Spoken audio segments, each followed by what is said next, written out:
Our gospel text of today is taken from chapter 13 of the Gospel of John, verses 21 to 33 and verses 36 to 38. It is a scene immediately after Jesus has washed the feet of his disciples, even when they are in the midst of their meal. The fact that he gets up from table when they are in the midst of a meal and begins to wash the feet of his disciples is an indication that the gesture is not merely a gesture of service. It is not merely the gesture of a slave. It is the gesture of unconditional, of magnanimous, of eternal love. And the reason why it is a gesture of eternal love is because of what happens in today's gospel. A few verses after Jesus has explained his gesture, he sits down once again now at table, and the text of today can be seen to be divided on the one hand into the prediction of the betrayal, and on the other, the prediction of the denial. Jesus knows who is going to betray him. Jesus knows who is going to deny him. Jesus also knows that the other 10 are not going to fare as well at all. And yet, he has washed their feet.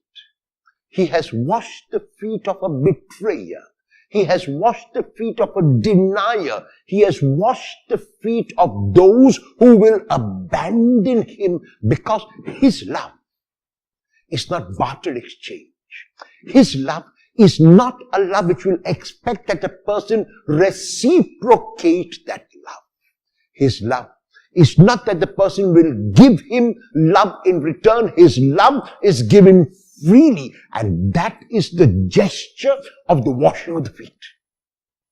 And that is why in the gospel text of today, he begins to tell his disciples that he is going to be betrayed. The disciples have to know and accept responsibility. The disciples must know that Jesus himself knows that he is not going to be taken unawares, that he is aware, that he reads the signs of the times, and he knows his disciples intimately.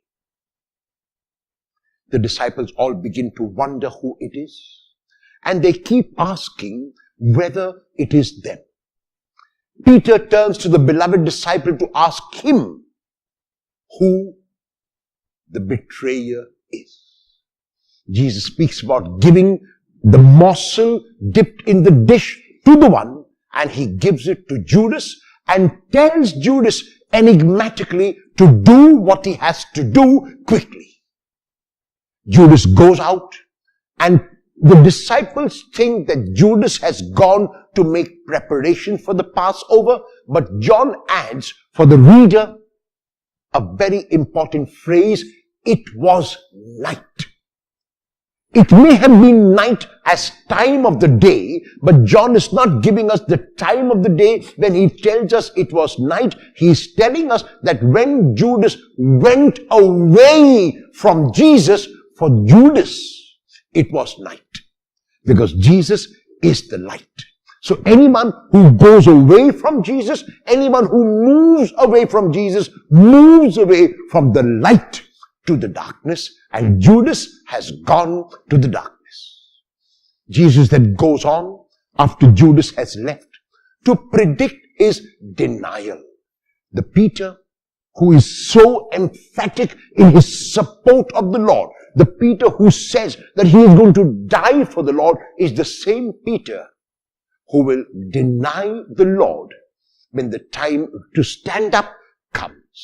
Peter is unable to stand up because of his fear, and yet the Lord will be able to look at Peter even after his denials, even before his denials, and during his denials, with unconditional love, acceptance, and compassion. And so today, we need to ask ourselves, each of us, about our response to this Jesus who will soon go to his cross. Have I, like Judas, betrayed the Lord often? Have I, like Peter, denied the Lord?